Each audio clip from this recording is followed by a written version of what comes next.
Okey, Assalamualaikum dan salam sejahtera. Nama saya Awang Muhammad Azri bin Awang Julaihi. Jadi pada hari ini saya akan menunjukkan simulasi ataupun langkah-langkah untuk kita laksanakan CPR dengan baik. Apa itu CPR? CPR adalah Cardiopulmonary Resuscitation, yang mana kebiasaannya CPR ni kita akan gunakan atau kita akan aplikasikan terhadap sebarang mangsa kemalangan lah di tempat kejadian, supaya kita dapat meningkatkan kebarangkalian untuk mangsa itu selamat. Jadi untuk kita laksanakan CPR dengan baik ataupun dengan betul, kita kena ikuti 6 langkah CPR, iaitu DRS-CAB. Okey, apa itu DRS-CAB? DRS-CAB merujuk kepada D, danger; R, respond; S, shout; C, compress ataupun circulation; A, airway; and the last one is B, breathing. Okey, untuk langkah yang pertama adalah danger ataupun bahaya.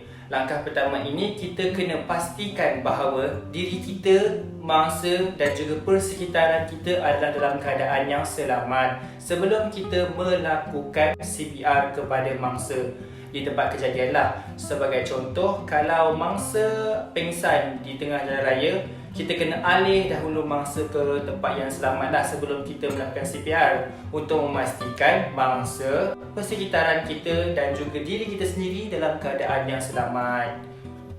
Langkah untuk danger adalah seperti berikut. Saya selamat, mangsa selamat.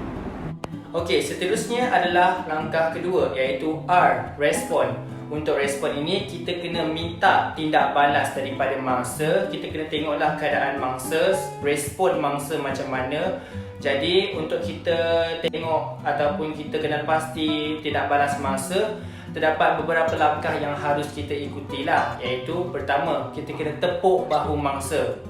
Pastikan kita tepuk bahu mangsa supaya untuk melihat tindak balas mangsa lah. Dan kedua, kita kena tanya mangsa dengan jelas. Kalau boleh dengan ada suara yang jelaslah terhadap mangsa, untuk kita tengok sama ada mangsa okey ke tidak. Jadi untuk kita minta respon daripada mangsa, pastikan kita suarakan pertanyaan kita di bahagian sisi kepala mangsa, bukannya berhadapan dengan kepala mangsa. Ini adalah untuk memastikan bahawa pertanyaan kita terhadap mangsa adalah jelas, supaya kita tak tahulah sama ada mangsa pekak ke ataupun mengalami masalah pendengaran akibat daripada kemalangan ke. Jadi di bahagian kita bertanya di bahagian sisi telinga mangsa adalah lebih baik untuk kita terima respon daripada mangsa. Dan salah satu sebabnya juga kita nak mengelakkan kita daripada terhantuk mangsa kalau mangsa terkejut ke dengan suara kita. Jadi tips itu haruslah kita ingat. Kaedah untuk respon adalah seperti berikut. Encik okey? Encik okey? Encik okey? Langkah ketiga adalah shout ataupun arti kata lain, kita jerit untuk minta bantuan. Kebiasaannya untuk langkah ketiga ini, kita akan berikan arahan kepada warga yang berada di tempat kejadian untuk membuat panggilan bantuan kecemasan, dan kebiasaannya 999 lah. Jadi kita akan suruh sesiapa sahaja yang berada di tempat kejadian untuk minta bantuan daripada pihak yang sepatutnya. Dan jangan lupa kita kena letakkan beberapa info penting untuk pihak yang ingin memberi bantuan itu tahu berkenaan dengan situasi pada ketika itu. Terdapat beberapa info-info penting yang perlu kita sertakan apabila kita melakukan panggilan kecemasan tersebut. Yang pertama adalah jantina mangsa, yang kedua situasi ataupun keadaan mangsa, yang ketiga lingkungan umum mangsa, dan yang keempat adalah lokasi kejadian. Contoh untuk langkah yang ketiga, iaitu shout, adalah seperti berikut. Encik, tolong call 999 untuk menerima bantuan. Dilaporkan seorang lelaki pingsan di kawasan Jalan Penawar, Johor. Umur mangsa adalah dalam lingkungan 18 tahun. Mohon minta bantuan dengan segera. Langkah yang keempat adalah C, compress ataupun circulation. Untuk langkah yang keempat ini, ianya merupakan langkah untuk kita memberikan tekanan kepada dada mangsa untuk memastikan pengaliran darah di dalam badan mangsa itu berlaku dan untuk memastikan jantung mangsa berfungsi dengan baik. Jadi untuk kita melakukan compress ataupun circulation ini, kita kena ikuti beberapa step yang amat penting dan juga tips yang perlu kita ambil berat untuk memastikan tekanan yang kita aplikasikan ke atas mangsa adalah berkualiti dan juga berkesanlah. Langkah untuk circulation ataupun compress adalah seperti berikut. Langkah pertama adalah kita cek nadi dulu. 1001, 1002, 1003, 1004. Kiraan nadi mengikut apa yang saya tunjukkan tadi, 1001, 1002, 1003, 1004. Kalau nadi mangsa tak normal, kita akan terus buat kepada tekanan, iaitu compress.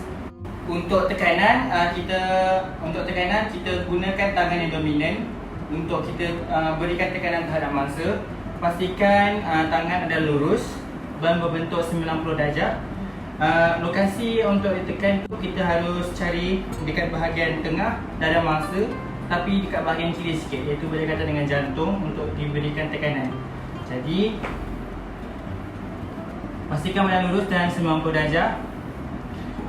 Kita buat sebanyak 30 tekanan. 1, 2, 3, 4, 5, 6, 7, 8, 9, 10, 11, 12, 13, 14, 15, 16, 17, 18, 19, 20, 21, 22, 23, 24, 25, 26, 27, 28, 29, 30. Langkah yang kelima adalah airway. Untuk airway pula, iaitu pernafasan, kita akan berikan bantuan pernafasan kepada mangsa. Jadi untuk airway ni juga kita perlu mengikuti beberapa langkah yang penting lah dalam kita memastikan mangsa menerima bantuan pernafasan dengan sempurna daripada orang yang membuat CPR itu. Jadi untuk airway adalah seperti berikut. Okey, seterusnya adalah A, airway. Untuk airway pula, kita kena gunakan kedua-dua tangan. Pegang dahi mangsa, tolak ke atas. Pegang hidung mangsa. Tangan di sebelah kanan, kita pegang dagu mangsa lah.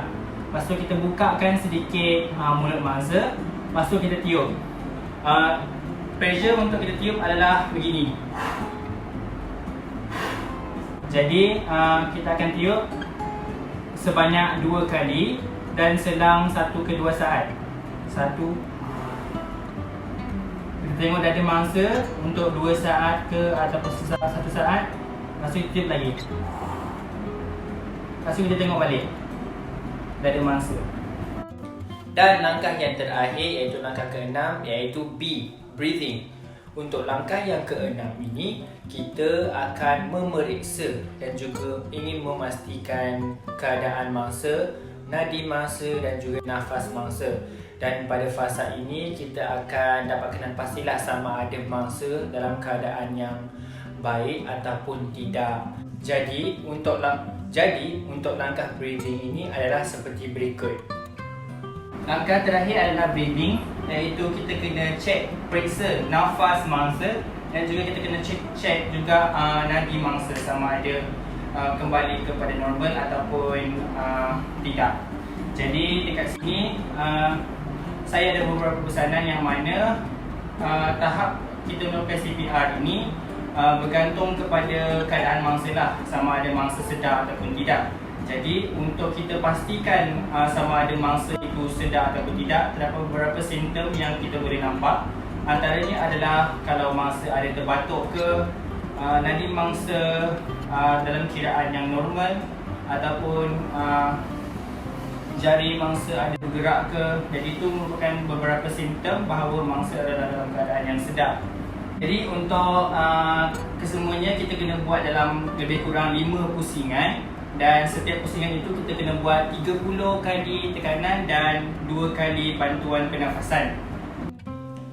Dan tidak dilupakan pula, kita juga akan melakukan baringan pemulihan ke atas mangsa setelah melakukan CPR, yang mana baringan pemulihan ini kebiasaannya akan diaplikasikan apabila mangsa pun sudah mula bernafas dan juga sedar. Jadi posisi baringan pemulihan ini akan memberikan keselesaan kepada mangsa sementara menunggu bantuan tiba. Untuk baringan pemulihan ini, caranya adalah kita angkat kaki begini dan kita letakkan tangan ke bahagian bahu mangsa.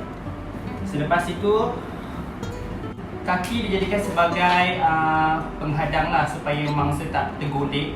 Jadi kita tolakkan mangsa ke arah kita.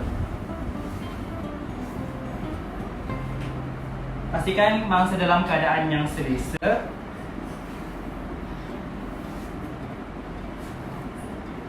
Okey. Jadi ini merupakan baringan pemulihan yang kita lakukan. Jadi itu sahaja daripada saya, Awang Muhammad Azri. Sekian, terima kasih.